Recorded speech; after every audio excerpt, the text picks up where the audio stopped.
Hey everyone, welcome back to What's Inside.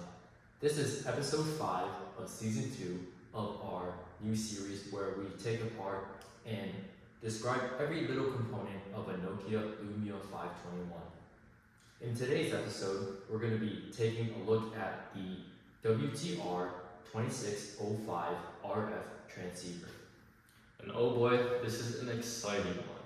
So basically, a short summary of what the transceiver does is it just converts the data into signals. And so whenever you're making a phone call, sending a text message, receiving any type of signal, you're basically transceiving that data from the RF into the SOC. And we'll get more into it later, as always, but let's get excited for the WTR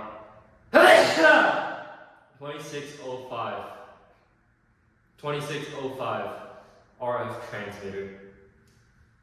Hey everyone, welcome to a deeper dive of the RF transceiver. So why does it actually matter? So smartphones are radios first, computers second. And the RF transceiver is the gateway between digital logic and the electromagnetic spectrum. It translates the ones and the zeros processed by the SoC into electrical signals that can travel through the air as modulated radio waves. The Qualcomm WTR2605 in the Lumia 521 is a multi-band, multi-mode RF transceiver tightly integrated into the phone's cellular subsystem. It handles everything below the antenna and everything above baseband. So let's get into the architecture inside of the WTR2605. It consists of 4 major subsystems. So first, there's the front-end interface.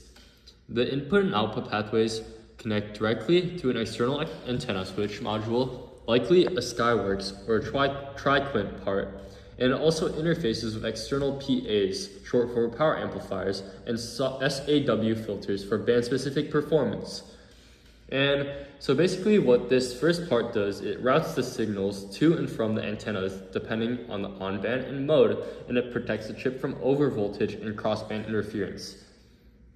And then there's also the receiver chain, RX for short, which William will get into. So this is where the incoming signals from the tower are actually received, then filtered, amplified, and digitalized. So first, there's the antenna switch, and what it does is it directs the signal to correct the RX path. We have the low noise amplifier, or for short, LNA, which boosts weak incoming signal without adding much noise. Then we have the mixer, which downconverts the high frequency RF signal to baseband.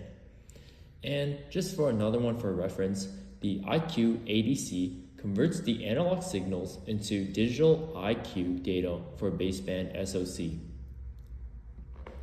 And then the next in the line is the transmitter chain, or TX. This is the path that sends your voice, SMS, or data out to the network. So there are a few blocks to this, and each block has a different function. The IQ DACs converts the baseband digital data into analog waveforms, while the mixer upconverts baseband RF carrier frequency. And then the driver amp boosts signal slightly, while the external PA interface sends signal to external power amplifier, then to the antenna.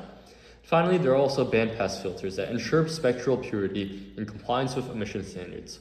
All these transmitted signals are precisely modulated to match the cellular standards requirements. Phase, frequency, and amplitude all matter and are carefully tuned to specifically suit this RF band. And the final component is the synthesizers and control logic. So there's the PLL, which is short for phase locked loop. Synthesizers generate precise carrier frequencies for different bands.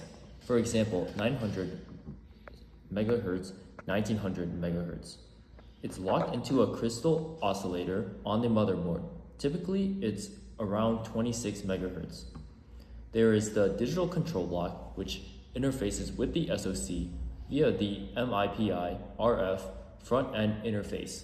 and it receives commands like switch to WCDMA, band 4, enable TX path, adjust LNA gain, and it also reports back status, error, temperature, etc. And yeah, this thing is really complicated overall. There's a bunch of calibration, matching, and coexistence that goes into it.